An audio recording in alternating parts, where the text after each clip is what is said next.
अगर आप चाहते हैं कि माँ जानकी सीरीज चैनल की वीडियो सबसे पहले आप तक पहुँचे तो लाल बटन को दबाकर हमारे चैनल को सब्सक्राइब कर ले और साथ में बेल आइकॉन को दबाना ना भूले। Thank you. माँ Janaki series present.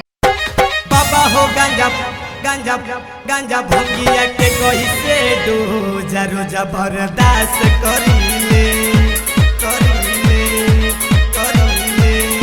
Music by Pandit studio Pandit studio Pandit studio. Bhola हो गांजा भंगिया के कोई से डोजा रोजा बर्दाश्त करीले। भोला हो गांजा भंगिया के कोई से डोजा रोजा बर्दाश्त करीले। मारिले जब दम भरी के चिलम न कहियो उपास रहिले न कहियो उपास रहिले। भोला जी रउआ भांग के कैसे डोजा रोजा बर्दाश्त करीले। भोला जी रउआ भांग के कैसे डोजा रोजा बर्दाश्त करीले।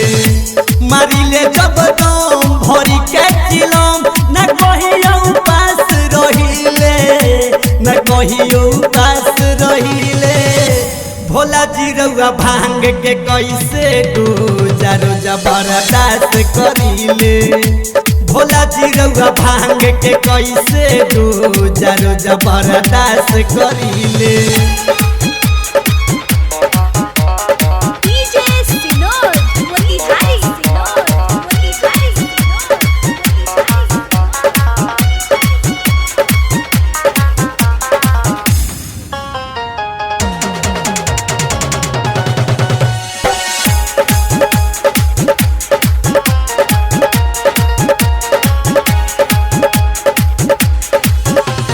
कैसे के दर्शन दे बहु ये बाबा पूछला से बकहा दूत हो दूत हो दूत हो। पी पी के गांजा है मोरे बाबा रोहेला बनल भूत हो भूत हो। पिए में बड़ पास का बाटे वो में खास न कहियो उपास रहिले न कहियो उपास रहिले। बाबा हो गांजा भंगिया के कैसे डोजा रोजा बर्दाश्त करीले। बाबा हो गांजा भंगिया के कैसे डोजा रोजा बर्दाश्त करीले।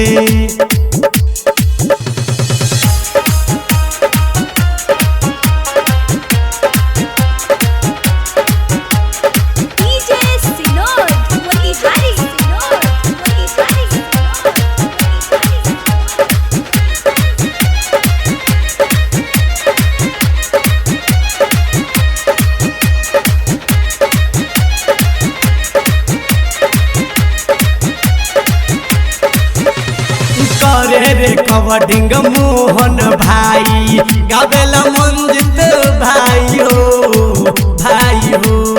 करे रिलीजिंग ललित भैया भोला जी के खास हो।